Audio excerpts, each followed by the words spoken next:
ఇవాళ మేమీడికి పోదాం అనుకున్నాం, భూపాలపల్లి దొంగలు దొరకబడదామని. మా జీవన్ రెడ్డి సాబు, మా మధుసూనాచారి గారు, మా రమణారెడ్డి అన్న అందరం కలిసి ఇలా ఆడికి పోయినాం. మీ ఓసీ 2కు పోయినాం. ఓసీటీకి పోతే మళ్ళీ 300 పోలీసులను పెట్టుకున్నారు. ఆడ మీరు లోపల పోనీకి వీలు లేదంటారు. అరే బొగ్గుంటే చూపించే నీకు భయమైంది. మేమేమి అండర్ గ్రౌండ్ మైన్లకు పోతామంటలేం, మేమేమి ఓపెన్ క్యాస్ట్లకు పోతామంటలేం. అరే ఆడ మూల కుప్ప పోసినా అన్నారా, కుప్ప చూసేస్తామంటున్నాం. కుప్ప చూడి నీకు ఎందుకు అడ్డము? లేదు sir safety sir, mines safety sir అంటుండు. అరే నేను బొగ్గు బాయిలకు పోతే మైండ్ సేఫ్టీ, అండర్ గ్రౌండ్ మైన్లకు పోతే మైండ్ సేఫ్టీ, ఓపెన్ క్యాస్ట్లకు పోతే మైండ్ సేఫ్టీ.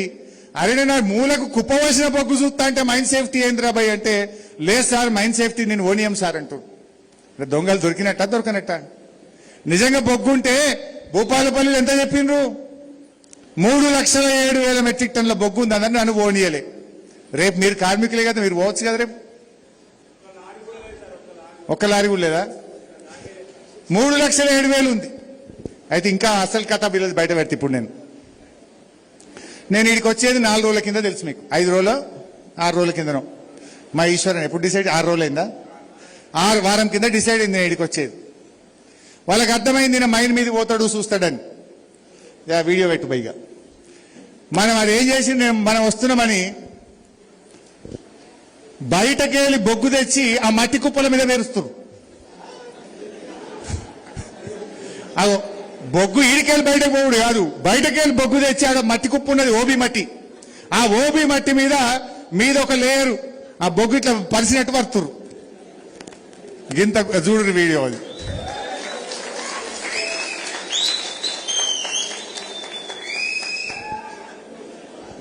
అది మీది మట్టి కుప్ప. బయటకెళ్ళి అది కూడా 3rd గ్రేడ్ రిజెక్టెడ్ కోలు, దాన్ని తెచ్చి దాని మీద వేసుకుంటూ వస్తారు.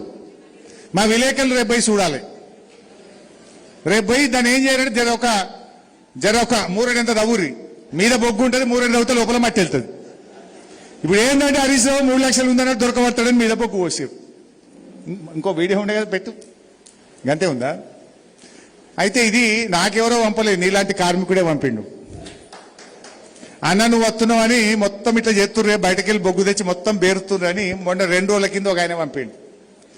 నేనేం చెప్పిన తమ్మునికి, జర ఇవాళ పొద్దున పోయి మళ్ళీ ఏమున్నదో తీసుకురారా తమ్మి అని ఇవాళ పొద్దుగాలు తోలినా. పోతే ఆయనతో మన సెల్ ఫోన్ గుంజుకున్నారు. సగం తీసినాక సెల్ ఫోన్ గుంజుకున్నారు. ఫోన్ చేసిండు, అన్న ఫోన్ గుంజుకున్నారే అన్నాడు. పోతే పోయి తినే కొత్తది కొనిస్తాను నేను చెప్పిన.